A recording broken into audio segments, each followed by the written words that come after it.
Então, meus queridos, minhas queridas, vamos então continuar a leitura do capítulo 7 para fazermos esse fechamento do capítulo 7 na 11ª parte. O capítulo 7 nos fala sobre os portais do não manifesto e a 11ª parte desse capítulo dá continuidade ao subtítulo anterior, Morte Consciente. Então vamos ver, se vocês não viram o capítulo anterior, assistam primeiro o capítulo, a 10ª parte do capítulo 7, para depois assistir a essa, para que vocês entendam, porque esta parte aqui é uma continuação desse assunto, tá bem? Então, atravessar esse portal não significa destruição, portal da morte. Vamos ver o que ele diz? Como em todos os outros portais, a nossa natureza radiante e verdadeira permanece, mas não a personalidade. Em qualquer caso, aquilo que for verdadeiro ou de real valor em nossa personalidade é que vai se revelar através dela, assim como a nossa verdadeira natureza. Isso nunca se perde. Nada que seja de valor, nada que seja real, jamais será perdido. A proximidade da morte e a morte em si, a dissolução da forma física, é sempre uma grande oportunidade para uma realização espiritual. Eu vou ler de novo porque, para quem assim não é espírita, né, talvez seja um pouco mais difícil de entender.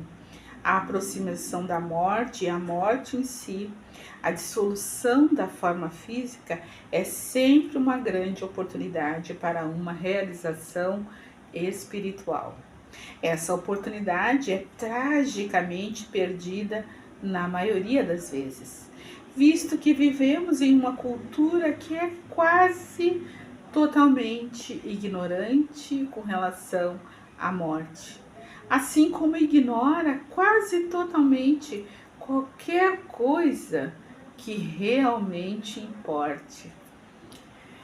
Aqui é uma crítica profunda aos nossos dias, né? Que nós realmente vivemos assim, alienados, né? Pelos sentidos, impressionados pelos sentidos, né? E equivocados nos valores, né? E é importante que ele fale assim que nada da nossa essência se perde.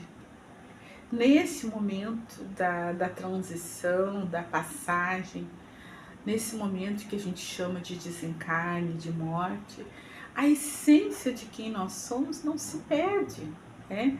O que se decompõe, o que morre efetivamente é o corpo, mas a alma continua viva, né?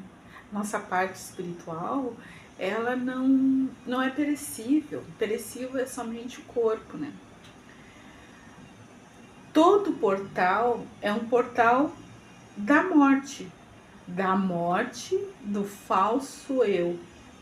Quando o atravessamos, deixamos de extrair a nossa identidade da nossa forma psicológica, construída pela mente. Percebemos então que a morte é uma ilusão, do mesmo modo que a nossa identificação com a forma era uma ilusão.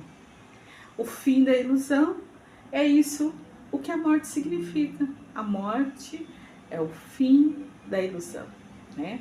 Então eu me identifico assim como uma mulher brasileira, de origem afrodescendente. Então assim, tudo isso eu estou falando a meu respeito a partir do externo, né? Gaúcha, a partir do externo, mas isso tudo se dissipa com a morte, né?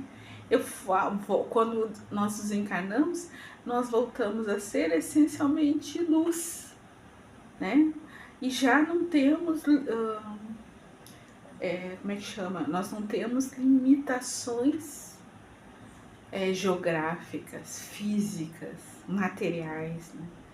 Então, se já não temos, quando passamos pela morte, nós nos libertamos desse constrangimento que os espíritos falam para Kardec, que o corpo é quase como se fosse uma prisão, onde o espírito, o ser, a alma fica limitada por um tempo mais ou menos longo, de acordo com a necessidade, com a experiência, com a programação de cada um de nós, né, para essa vida, para essa existência nesse planeta.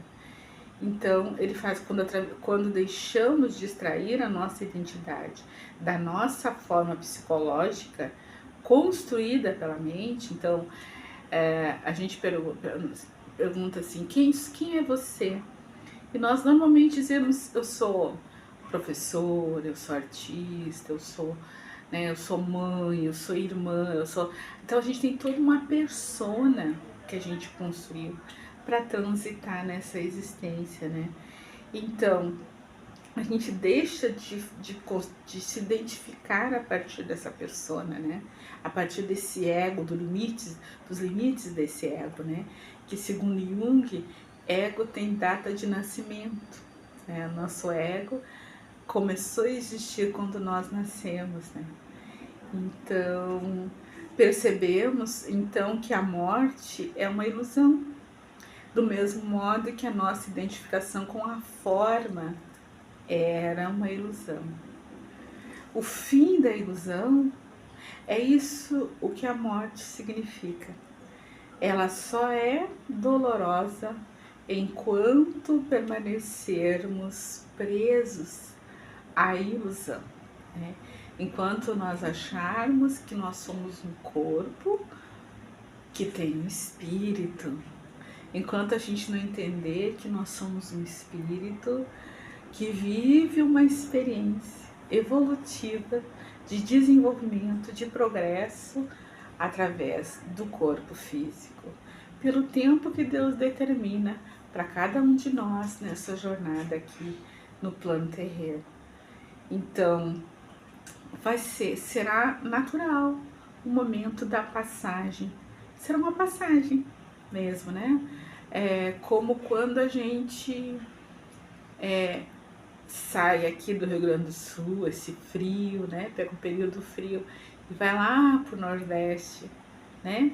As roupas que a gente usa no frio do Rio Grande do Sul definitivamente são inadequadas para usarmos no Nordeste brasileiro, no verão Nordeste brasileiro, né? Então, nos inviabilizaria o bem-estar e vice-versa, né? Então, nós temos o corpo, as condições biológicas adequadas à necessidade de vivência e de experiência que nós programamos junto com uma equipe de amigos, de benfeitores, de instrutores, de orientadores, né? Espíritos familiares e tudo. Então, nós adquirimos essa persona, esse corpo, esse ego, essas condições de vida, de acordo com aquela necessidade que nós conquistamos a oportunidade de vivenciar e de desenvolver nessa existência, né? Então, mas é temporário, né? E necessariamente não precisa ser dolorosa. É isso que ele está nos dizendo aqui. Então, podermos fazer visitas rápidas ao passado para recordar o que cada acontecimento nos trouxe de ensinamento, lançar projeções de ideias e possibilidades de desenvolvimento do futuro, mas viver o presente. Saber que o passado preparou hoje e hoje nós estamos preparando o amanhã. Então, que nós possamos preparar esse amanhã com consciência, com serenidade, com alegria, com leveza, com amor no coração. Um abraço, eu aguardo vocês. Agora nem é só no próximo vídeo, mas no próximo capítulo.